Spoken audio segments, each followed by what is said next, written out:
Risk of Human Exploration. I'm Ryan Carey. I'm Amanda Bisla. I'm Sophia Suri. And I'm Joel Peter.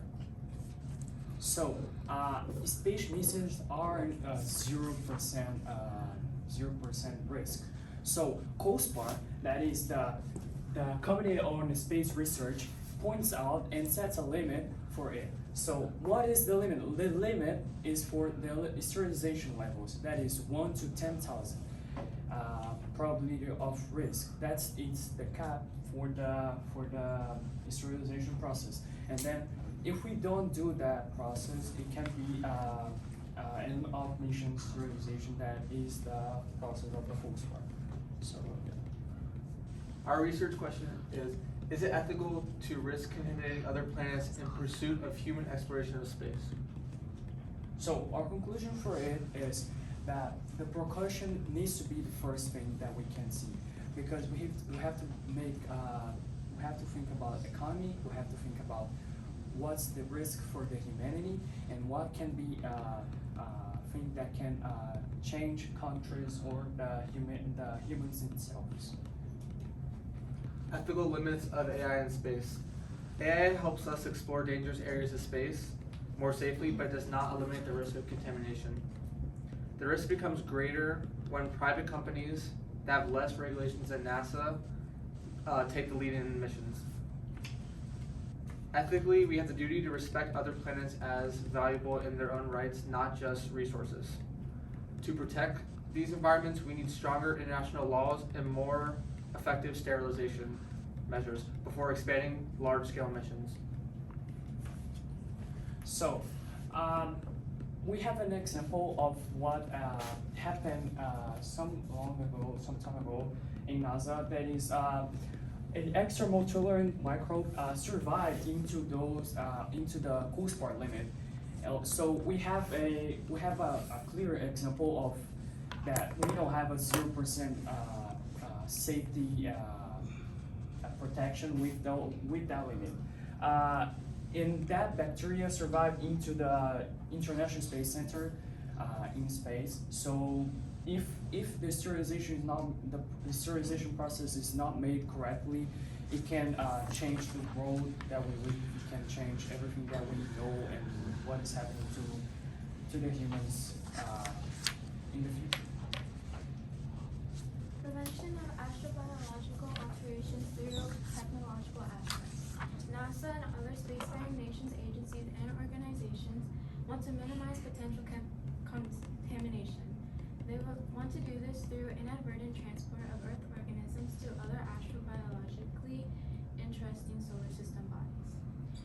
Without this could confound scientific searches for signs of extant or extinct life.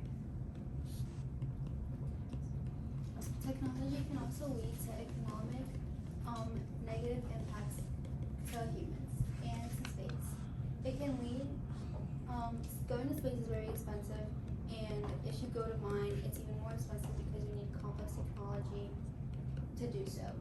Traveling also contaminates the area, which is really hard to try to remove, and even trying to remove doesn't give 100% removal, and contamination will still be in space, which can later lead to biochemical contamination and can be really harmful to us and to space. Here the picture shows some contamination that happened in Mars. Transportation vehicles can lead to fluid leaking.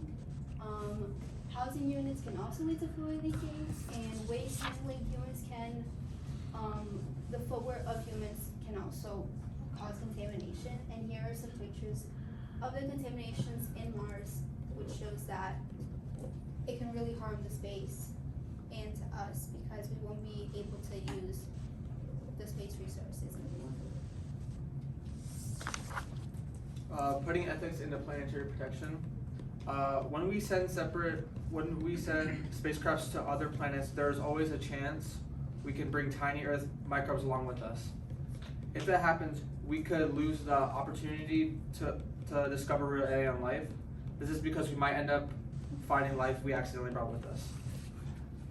That's why it's so important to think about ethics from the beginning of the mission. We need to plan carefully and make sure we properly sterilize everything before we go.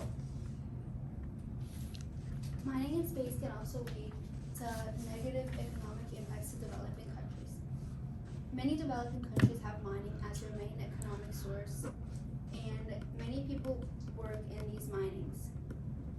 If we mine in space, we won't be needing the minerals from Earth, and people won't be needing to work there anymore because we won't need the resources.